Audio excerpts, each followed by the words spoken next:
Morning, folks. Everything new under the sun. Don't have a lot of time this morning. Um, I want to take a look at this article here. This is a significant breaking news from Debka.com. U.S. intel Iranian strike at major Saudi oil target is apparently imminent. And the extra information is that 1,000 more troops are headed to the region. So effectively, the buildup for war is really imminent in and of itself.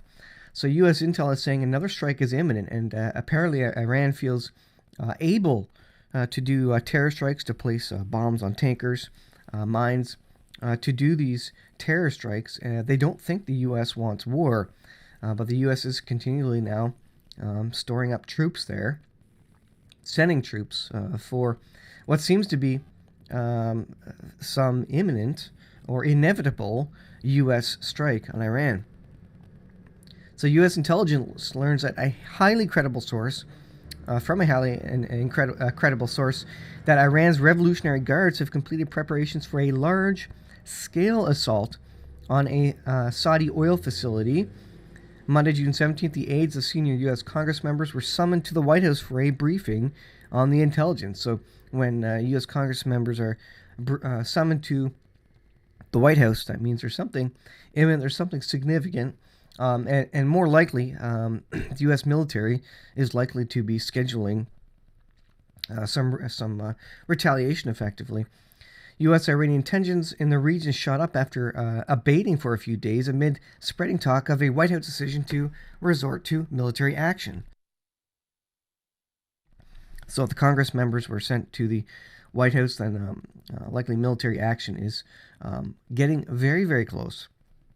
Pentagon sources report that CENTCOM, in line with its responsibility for guaranteeing security and free navigation, applied for an extra 6,000 U.S. troops for the region, along with more destroyers, submarines, and Patriot air defense batteries.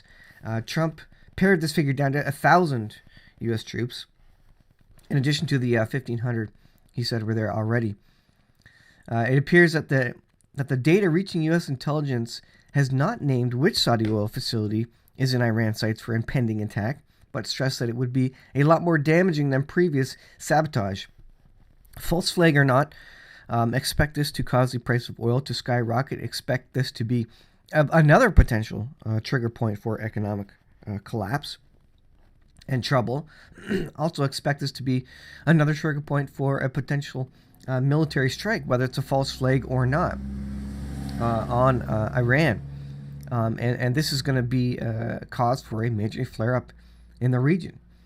And the other thing that I always have in the back of my mind is, why is there no United States in end-time Bible prophecy? And if there is no United States, and if we are that close to what I think is a 7-year period, the tribulation and the wrath of God that is shortly coming, I think, and the end of 6,000 years of man, if we're so close to the start of that one, which I think happens or maybe in and around the year 2021, then how is the U.S. in the Middle East right now? What happens to this world that is so large that causes the U.S. to completely, effectively pull out of the Middle East, not be able to operate, not be able to back Israel up in relation to Ezekiel 38 and 39, and what happens to the world? What is the exact timeline? None of us know for sure. We won't know for sure until these things have all happened. So we're all speculating what the order of events are. But I think it's very interesting. We're getting so close now to the time of the end, and these will start rolling out quickly, I think, with this peace deal being interestingly, mysteriously, continually delayed.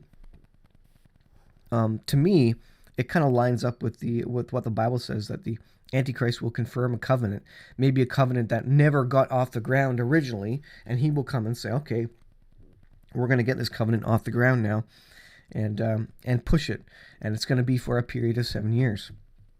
So as we get close to that time, we're going to see an increase in wars, rumors of wars. As we get closer to that time, we're going to see earthquakes in diverse places. Just reading raptureready.com. Let's see, deadly earthquake hits China in the Sichuan province. An earthquake in North America. Another earthquake strikes Ohio near Lake Erie. So a lot of earthquakes happening. Of course, we have the rumbling in California as well. We have reservoirs going dry around the Earth. The Earth is groaning. So a lot of stuff happening here. And so I think this is pretty interesting, and it tells us that we're in the last days, guys. Thanks for watching. We'll continue to stay tuned to the news and see what's happening. It seems like something is imminent. This article is saying there's an imminent strike on Saudi Arabian oil fields. And what will that cause? What will that trigger? False flag or not, how is that going to trigger war and rumors of wars? I'll leave there, guys. Thanks for watching. We'll see you guys in the next video.